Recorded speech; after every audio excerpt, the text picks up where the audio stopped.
Football ঠিক না, মানে মেয়েদের যে খেলাগুলো থাকে সেগুলো না। মানে দেখেন, একটা মানুষ যার নীতি ভালো, যেমন তানিয়াপুর কাছ থেকে আমি অনেক কিছু শিখেছি, মোয়াপুর কাছ থেকে আমি অনেক কিছু শিখেছি, আমাদের সিনিয়রদের কাছ থেকে আমি অনেক কিছু শিখেছি। সেটা কিন্তু আমি প্রত্যেক মুহূর্তে বলি যে আমার সিনিয়রদের কাছ থেকে আমি আজকে যদি না শিখতাম, আজকে আমি তাদের কাছ থেকে যদি না পেতাম, আমার জুনিয়র কাছ থেকে যদি আমি না শিখতাম, আমার কলিগদের কাছ থেকে যদি আমি না শিখতাম, তাহলে আজকে আমি বুলবুল টুম্পা হতাম না। প্রত্যেকটা কাজ বুলবুল টুম্পা বানিয়েছে।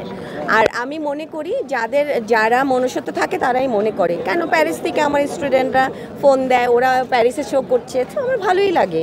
আর ভালো মন্দ সব জায়গায় থাকে, আর সবাইকে সবসময় কাজের সময় মনে রাখতে পারে।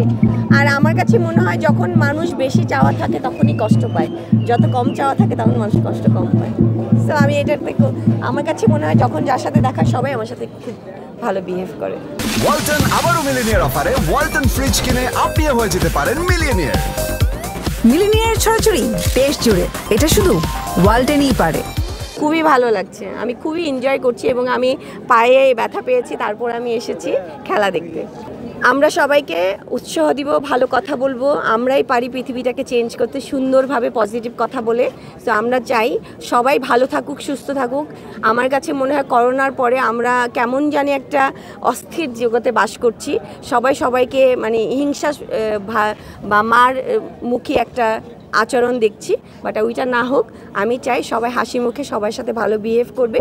আমরা সুন্দর একটা পৃথিবী দেখতে চাই, সবাই জানি আমরা সুন্দর পৃথিবীতে বাস করতে পারি, আমাদের ভবিষ্যৎ জেনারেশনও জানি সুন্দর পৃথিবীতে বাস করতে পারি, এটাই আশা করি। আমি মনে করি আপনারা এই কথাটা সবাইকে বলে দিবেন যে আমরা সুন্দর পৃথিবীতে বাস করতে চাই সবার সাথে। এই যে আপনারা এতগুলো ভাই ব্রাদার আছেন, আপনাদের নিয়েও আমরা বাস করতে চাই, সবাইকে নিয়ে বাস করতে চাই। তো সবাই ভালো থাকবেন, সুস্থ থাকবেন।